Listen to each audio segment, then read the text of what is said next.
왜 이렇게 모셨어요? 아니 오늘 예? 불금이잖아요. 예? 시장님 뵈러. 예? 시장님 뵈러. 아, 너무 대단하셔요, 진짜. 예? 저는 시민 채널이 만들어진다고 해서 뭐 어차피 좋은 분들이 많이 계시는 건 알았는데 이렇게 아주 또 단결도 잘하시고 이런 또 제목도 얼마나 재미없습니까? 예? 저런 것들로 이렇게 오시는 그 정성이 뭔가 일을 낼 것 같다 이런 생각이 드네요. 너무 감사드리고 또 경의를 표합니다. 제가 이렇게 강의 오래 하면 재미가 없으니까요. 오히려 간단히 저는 말씀드리고 오히려 질문이라기보다는 서로 토론하는 그런 시간을 좀 많이 가졌으면 좋겠고요. 사실 뭐 우선 시민 채널이라고 하는 이 조직이 또 여기에 구성원들이 저는 가지고 있는 역사적 의미가 있다고 저는 생각합니다. 좀 전에 우리 김영대 의원님이 말씀하신 것처럼 한국 사회의 이런 어떤 역동적인 어떤 장면들에 크게 여러분들은 기여하셨고 그리고 그런 힘이 결국 오늘날 그래도 이 대한민국이 이 정도 수준을 또 미래를 우리가 그릴 수 있게 만든 원동력이 아닌가 이런 생각을 합니다. 사실 그 왜 뭐 토인비가 말하는 창조적 소수 또는 노무현 대통령이 말씀하신 깨어있는 그런 조직화된 시민 뭐 이런 게 서로 저는 통한다고 생각하는데요. 사실 그게 아주 다수는 아니죠. 크리에이티브 마이너리티라는 게 작은 소수이지만 깨어있고 창조적인 뭐 이런 것이잖아요. 그래서 저는 여기 있는 분들이 오늘 오신 분들이 뭐 숫자가 수천 수만 명은 아니라 하더라도 저는 대한민국의 과거도 그랬거니와 미래도 움직일 수 있는 그런 큰 힘이다 이렇게 생각하는데 어떠세요, 여러분? 네. 진짜 한 명이 중요한 것 같아요. 한 명이 10명을 만들 수 있고 10명이 100명을 만들고 100명이 10,000명을 만드는 거라고 생각하거든요. 네. 그러니까 제가 그 로마인 이야기를 통째로 다 읽었는데요. 13권을 한 3번 읽었습니다. 근데 거기 보면 백부장이라는 제도가 있더라고요. 그건 뭐냐면 로마는 시민군 제도이기 때문에 상설군이 없습니다. 근데 전쟁이 딱 나면 이 백부장이 자기 밑에 100명 정도를 거느리고 있는 거예요. 그래서 딱 그 군대에 동원이 되면 말하자면 이게 이제 일종의 우리나라로 따지면 중대 단위가 돼서 이 로마의 그 강력한 군단을 형성해서 그야말로 백전백승의 이런 전투를 이끌었던 핵심이죠. 근데 저는 여기 계신 분들이 바로 그런 백부장의 노릇을 전쟁으로 따지면 그런 역할을 해오셨고 또 하시지 않을까 이런 생각을 합니다. 오늘 사실 제목이 없어버렸네. 네. 촛불 이후에 뭐 이런 지방 분권에 대해서 이렇게 말씀을 드리게 돼 있었는데요. 저는 촛불 정신도 마찬가지라고 저는 생각합니다. 사실은 어쨌든 뭐 그때 우리가 가장 많이 외쳤던 구호가 대한민국 헌법 제1조, 그죠? 이 대한민국의 주권이 국민에게 있다는 사실, 모든 권력은 국민으로부터 나온다는 사실, 이게 저는 그 당시 확인된 가장 중요한 선언이었고 실현이었고 또 동시에 좀 더 구체적으로 보면 저는 이 시민들의 어떤 삶이 너무나 피폐화돼 있고 말하자면 불공정과 불평등과 이런 것 때문에 이 어떤 상실된 균형을 찾아달라는 게 저는 가장 중요한 요구였다고 생각합니다. 말하자면 지난 군사독재 정권과 그리고 그 이후에 우리 사회가 이른바 신자유주의에 따라서 이런 불평등, 불공정한 사회가 됐지 않습니까? 그래서 그것을 회복시켜달라는 요구가 저는 굉장히 컸다고 생각하는데요. 이러한 삶의 문제를 해결하는 저는 가장 중요한 것이 바로 지방 분권이 그 중에 하나라고 생각합니다. 그리고 문재인 대통령께서도 연방제에 준하는 지방분권을 실현하겠다 이렇게 말씀하셨잖아요. 근데 불행하게도 공무원들은, 관료들은 그 정신을 지금 충실히 이행하고 있지 않는 게 문제인 것 같습니다.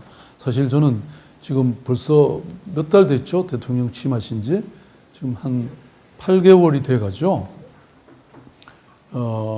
물론 지금 뭐 여러 가지 적폐청산에 여념이 없지만 또 남북 문제나 이런 거에 뭐 너무 힘든 말하자면 우리가 과정들을 이행하고 있지만 그래도 저는 이렇게 개혁과 혁신에 있어서는 정말 매일매일 그런 중대한 이 정책들이 발표돼야 된다고 저는 생각하는데요.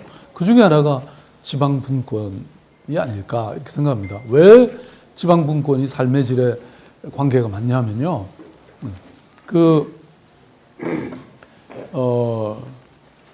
제가 시장을 해보니까 말하자면 우리나라 지금 현재 시스템은요. 시키는 대로만 해라. 시키지 않는 거는 절대 하지 마라. 이겁니다. 그러니까 제가 명색이 서울시장이잖아요.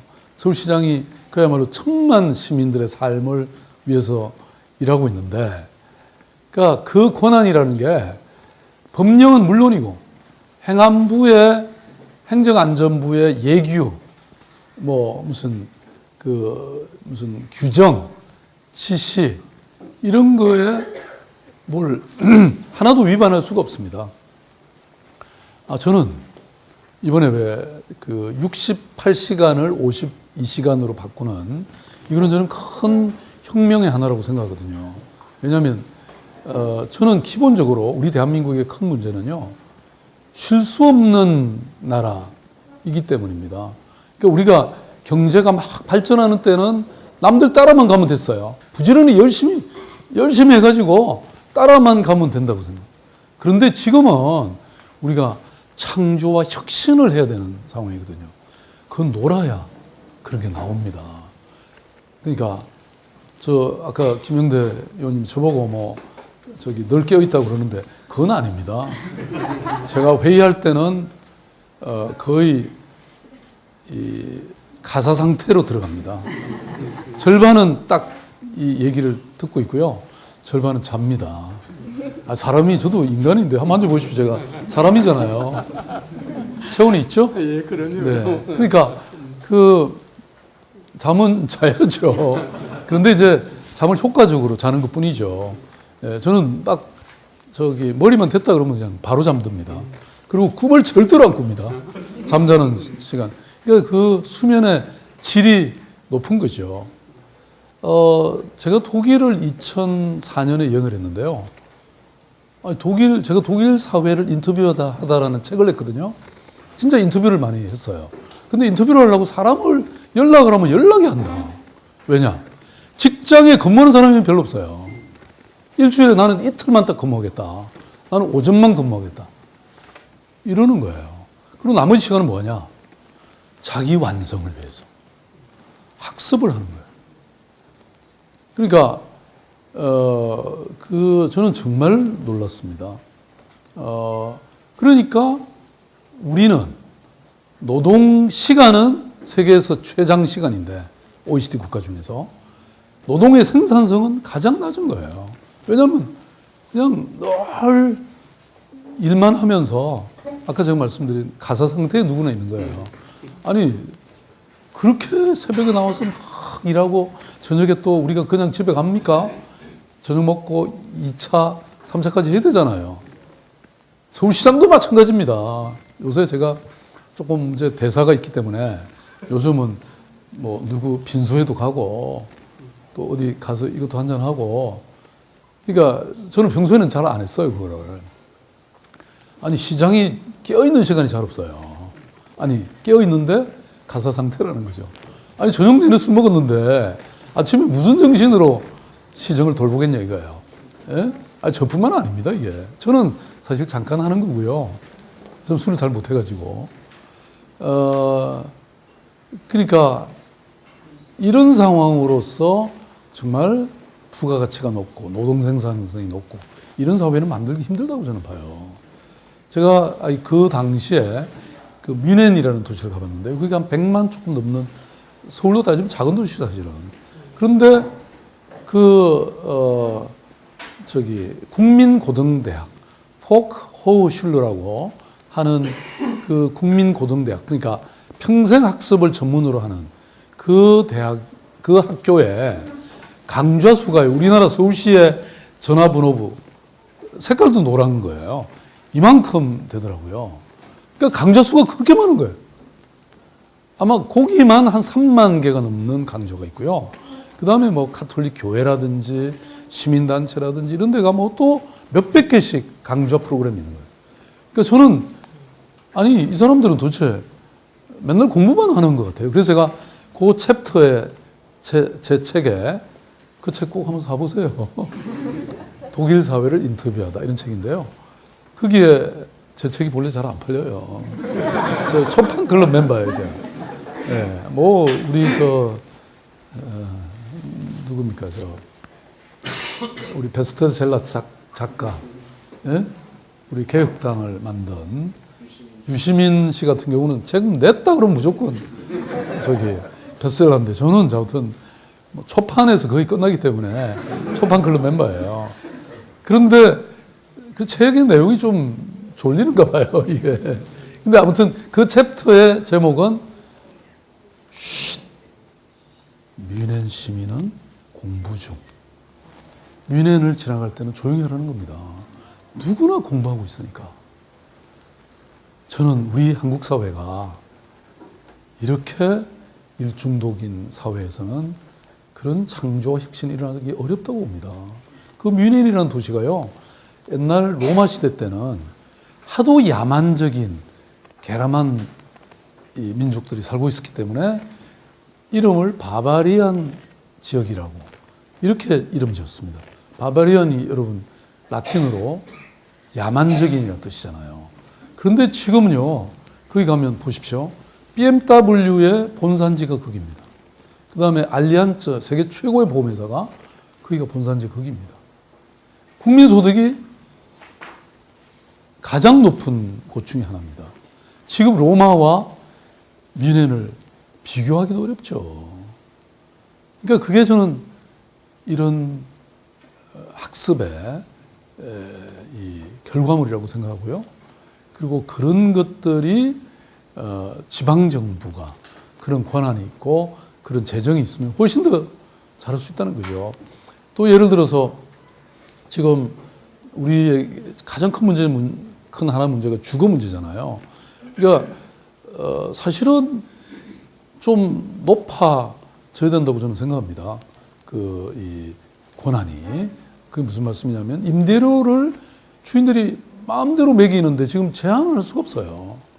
그런데 뉴욕 시장은 임대료 요율 상한선을 정할 수가 있습니다. 일정한 지역에. 그러니까 갑자기 오르는 지역이 있잖아요. 그러면 이른바 뭐라고 하죠? 그 젠트리피케이션, 이 공동화 현상도 막을 수가 있는 거죠. 그러니까 인간은 누구나 탐욕적이기 때문에 일정한 제한은 필요한 겁니다. 공공의 이익을 위해서는 그런 권리나 이런 거는 제한할 수밖에 없는 것이죠. 근데 그걸 상대적으로 오히려 그런 권한을 다른 도시, 다른 국가들은 다 가지고 있는데 저는 그런 게 없어요. 그 다음에 제가 아까 좀 전에 말씀드렸잖아요. 저는 서울시 공무원들을 안식년 제도를 도입해 주고 싶더라고요.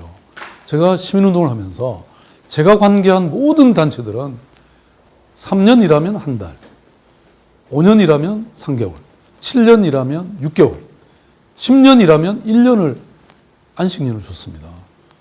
저는 서울시 공무원들도 해주면 그게 결코 놀리는 게 아닙니다. 자기가 안식년 1년을 하면서 늘 생각하죠. 자기 업무와 관련해서. 근데 외국의 도시를 가다 보면요. 내가 맡았던 이 분야에서 도시를 어떻게 만들 것인가 이걸 고민하게 되는 거죠. 여러분 김영희 PD라고 MBC의 기적의 도서관을 했던 아주 유명한 PD가 있는데요. 이분이 안식년을 얻어가지고 영국을 가보니까 아니 해변가를 나갔는데 너무 신기한 게 누구나 책을 들고 있더라는 겁니다. 우리는 해변에 가서도 뭐 고스톱도 하고 뭐 그러잖아요. 이게 너무 신기하게 생각이 돼서 독서를 어떤 삶의 일부로 만들어 볼 수는 없을까. 그렇게 시작한 게 기적의 도서관이거든요. 그때 히트 쳤잖아요. 기적의 도서관들이 전국에 쫙 만들어지는. 근데 이분의 아이디어가 아니 PD가 1년을 놀아도 진짜 제대로 된 거 하나 작품을 만든다면 그건 대단한 거지 않습니까? 근데 이 사람은 그냥 다니면서 늘 그런 생각만 하는 거죠. 결코 노는 게 아닙니다. 저도 외국의 도시들 가면 야 저거는 어떻게 서울시에 적용해 볼까? 맨날 이런 생각만 해요. 보도블록은 한번 보도블록을 유심히 보십시오. 서울시의 보도블록은 지금은 물론 달라졌습니다. 예전에 그 전신주가 딱 있으면 그 옆에 공사는 대충 엉터리입니다. 왜냐면 동그랗잖아요. 동그랗게 이 보도블록을 만들어내지를 못하는 거예요. 일본을 가보십시오. 동경이든 삿포로든 어느 도시를 가나 완벽하게 돼 있습니다. 보도블록 하나를 제대로 못 만드는 도시. 이게 어떻게 21세기 대한민국 수도냐 이거예요.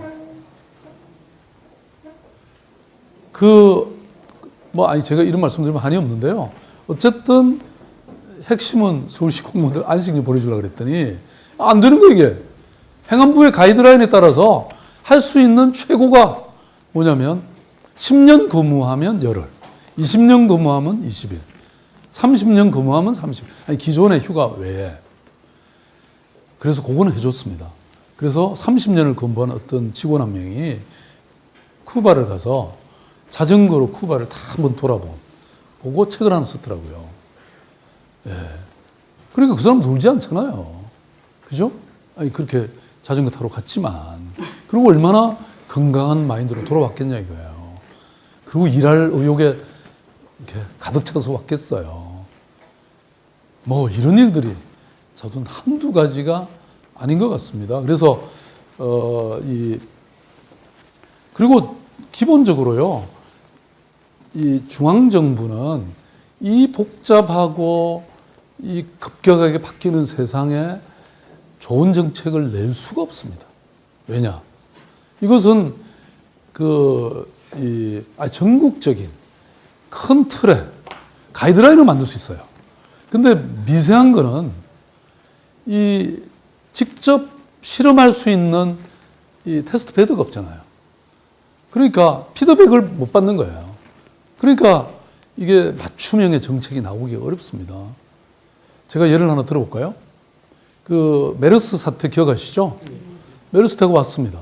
저는 이런 감염병은 당연히 중앙정부가 할 거라고 생각했어요.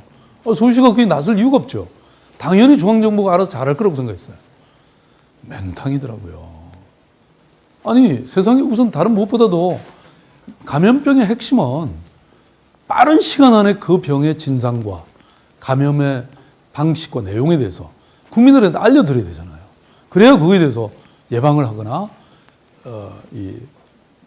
감염을 당하지 않을 수가 있죠. 그런데 그때 D병원 여러분 어디였습니까? 삼성병원이었잖아요. 그러면 S라고 해야지. 왜 D라고 하냔 말이에요. 그걸 보호해주기 위해서. 아니, 제가 그걸 딱 안 순간 빨리 공개하라고 제가 보건복지부 장관 당시 질병관리본부장한테 계속 전화했습니다. 근데 회의하고 저쩌고 그래서 안 하겠다고. 그러면 하려면 당신이 하라고. 그래서 제가 그날 10시 반에 기자회견을 한 겁니다. S병원이 삼성병원이었다고. 그러는 순간 그 삼성병원에 보호자로 갔던 환자로 갔던 그런 사람들이 전부 격리 대상에 됐잖아요. 그러면서 잡히기 시작한 겁니다. 그것뿐인 줄 아세요? 제가 보니까 이 어떤 환자 확진을 받는데 이 확진을 누가 하냐? 질병관리본부가 해요. 본부가 어디냐? 오송에 있습니다. 그럼 서울시의 환자가 의심이 있으면 그 사람의 가건물을 채취해가지고 거기다 보내서 갔다 오는데 하루 걸립니다. 감염병은 촌각을 다투는 문제입니다. 서울시의 보건환경연구원이 얼마든지 확진 판정을 할 수 있어요. 그런 전문가들이 있고 시약만 주면 얼마든지 할 수 있는데. 그래서 저희들이 제가 따져가지고 그렇게 했어요. 받았어요, 우리가. 서울시가. 그러니까 지방정부가 할 수 있게. 그 다음에 또 가만 보니까요. 그러면 확진을 받으면 이미 여러분 아시죠? 우주복 같은 거 입고 왜 병원에 입원해버리잖아요.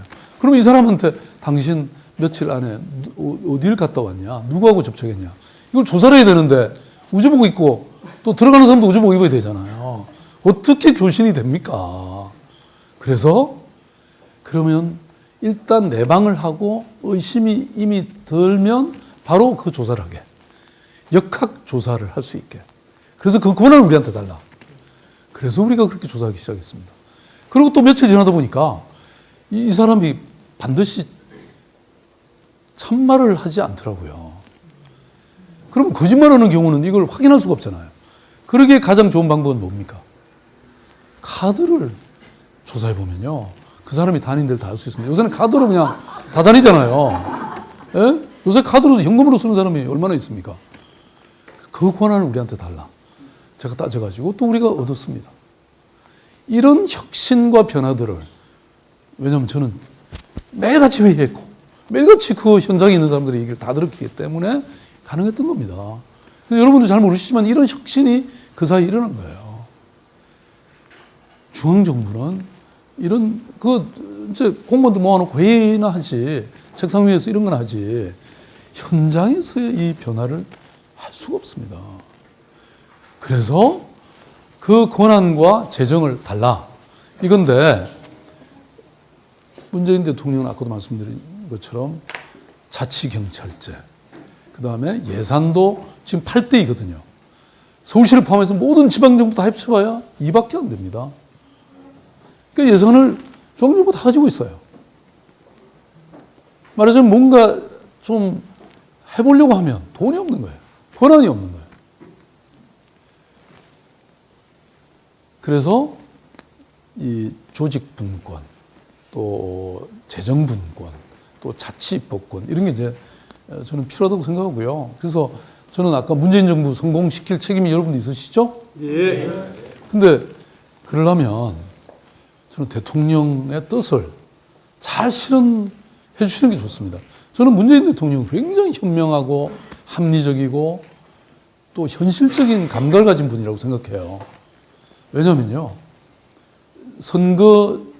대선 투표 직전에 한 일주일 전인가요? 서울시장실에 오셨잖아요. 저하고 이렇게 얘기를 했고, 그 전후에 제가 3번을 뵀는데, 그때마다 하신 얘기가 이겁니다. 검증된 서울시의 정책과 사람을 갖다 쓰겠다. 지금 생각하면 로열티 좀 받을 걸. 그렇게 하시라고. 그랬는데 진짜 갖다 쓰고 계시잖아요. 지금 서울시의 정책이 뭐 대부분 지금 채택되고 있습니다. 사람도 지금 엄청 같잖아요. 제가 뭐 추천한 사람이 없습니다. 그런데 대통령은 그런 생각을 하신 거죠. 사실 저도 지금 이제 6년이 됐는데요. 지내놓고 보면 저도 시행착오를 많이 했습니다. 내가 다시 반성적으로 성찰해보면, 좀 그렇게 망설이지 말고 이런 거는 그냥 과감하게 할 걸. 이런 생각이 드는 것도 상당히 있고요. 이걸 이렇게 틀어서 했으면 훨씬 더 효과적이었는데. 이런 생각들이 있거든요. 근데 남들이 한 것 중에 잘한 것을 딱 가져와서 그걸 전국적으로 확대하는 거. 중앙정부가 할 일이 사실 그거잖아요. 그걸 하시겠다는 거예요.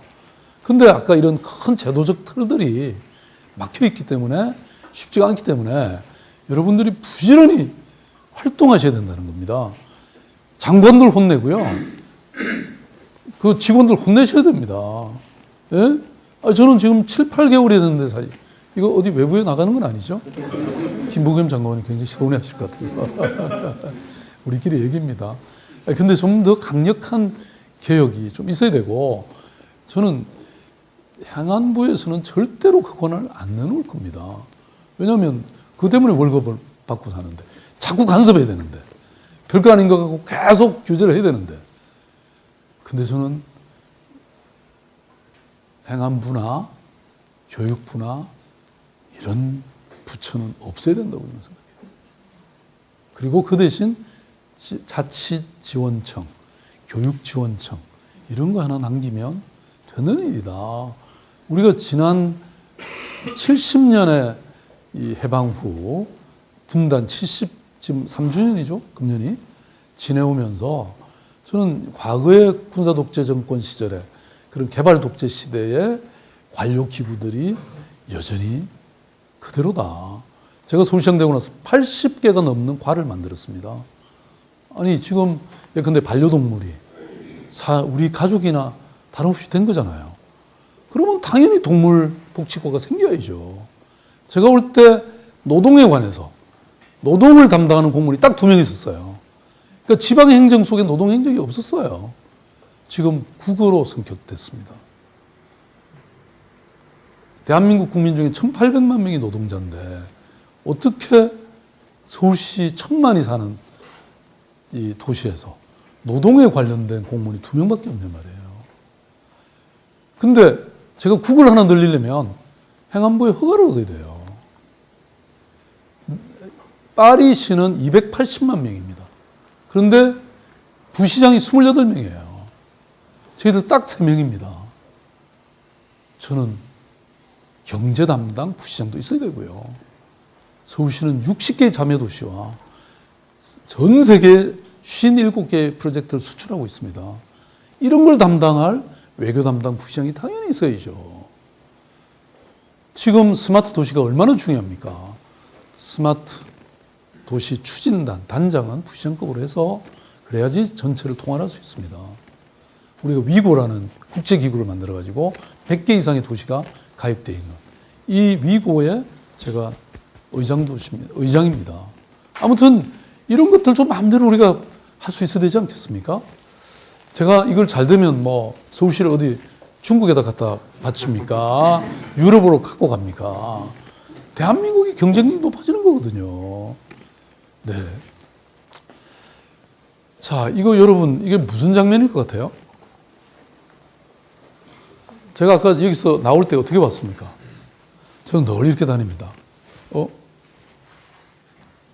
다시 좀 해주시면 좋겠네요. 나왔어요? 예. 예. 아니, 제가 뻔뻔하게 이렇게 걸어 나오면 그 시간에 여러분들은 그만큼 기다리시는 시간이잖아요. 예? 튀어나와야죠, 당연히. 예? 네.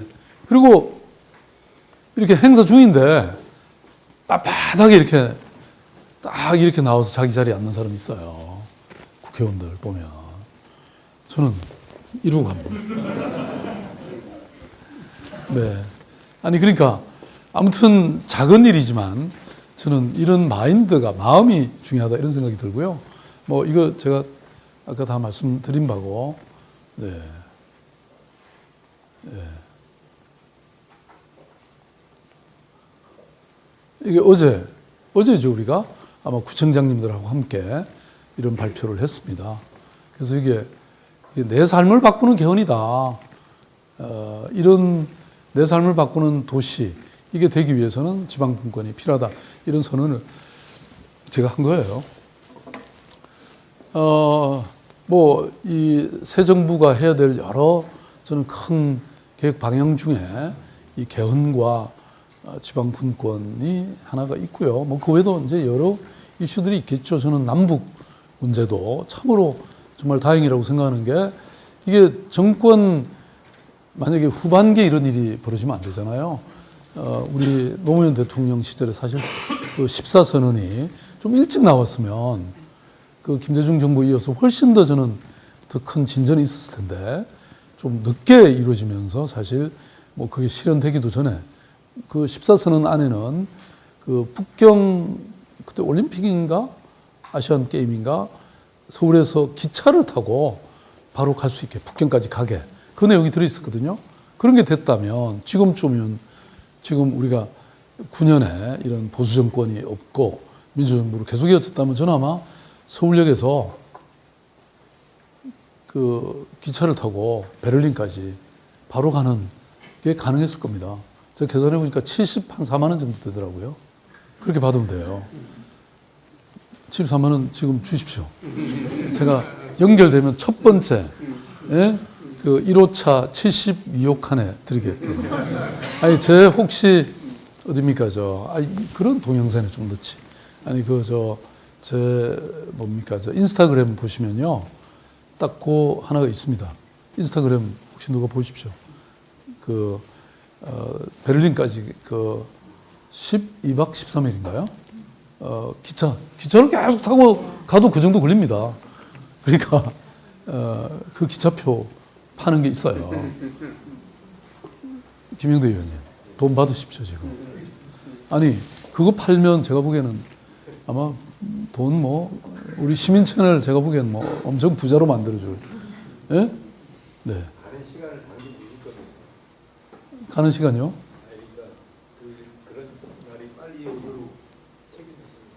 그거는 제가 보기엔 문재인 정부 하에서 저는 가능하거나 아니면 적어도 그 다음 정권에서는 가능하도록 만들어야죠. 왜냐하면 사실 이미 고속철이나 이런 게 다 돼 있어요. 그냥 조금만 연결하면 되는 거죠. 물론 이 신의주나 이 북한은 아직 고속철이 안 돼 있기 때문에 근데 우리나라가 고속철 만드는 건 이미 해봤잖아요, 이제. 그렇게 오랜 세월이 안 걸립니다, 지금. 예? 아니면 지금과 같이 완행열차 타고 가서 거기서부터 타면 되니까요. 아니면 비행기로 가서 타도 되고요. 신의주 공항 하나 만들면 되잖아요. 예? 네. 제가 삼지연 공항까지는 가봤거든요. 과거에, 이 관계가 좋을 때. 아무튼 저는 남북 문제도 이 정부의 또 가장 중요한 이 대책 중에 하나라고 생각하고요. 왜냐하면 이게 저는 우리가 생각해 보십시오. 지금 록히드사에 갖다 준 게 얼마라고요? 10조를 줬습니다. 이게 결국 남북의 분단이라는 것은 우리의 혈세를 결국은 미국의 방위산업체에 갖다 주는 꼴밖에 안 되는 거고요. 그런 방위비 예산이 절감되는 것 생각하고 또 더 나아가서 지금 북한의 지하 자원이 약 3,200조 정도 추산하고 있거든요. 그러면 이게 저는 우리가 지금 경제적 돌파구를 쉽지가 않습니다, 지금. 그런데 만약에 남북 간의 경협이 강화돼서 개성공단 같은 게 수십 개가 만들어지고 이런 철로가 연결되고 우리가 공동 사업 같은 거 예를 들어서 지금 대한민국에 돈이 썩어 나는 거 아시죠? 예? 그러니까 이런 부동산 투기에 막 몰리고 그러잖아요. 이 악성 투기 자금들 예컨대 저는 몇십조 모아내는 거는 일도 아니라고 생각합니다. 이런 자금과 기술과 이런 걸 투자하고 북한은 인력을 투자하고 그 다음에 연해주 같은데 땅은 지금 러시아는 지금 극동개발부 장관이 있습니다. 제가 지난번에 가서 만났거든요. 그러니까 극동에 연해주에 한국이 투자하는 건 엄청나게 소망합니다. 근데 중국이 투자하는 건 싫어요. 왜냐? 거기 40km거든요. 중국이 조금만 밀고 들어오면 바다로 이어지잖아요. 중국은 바다가 없습니다. 이쪽 연해주 쪽으로. 그러니까 중국을 두려워합니다.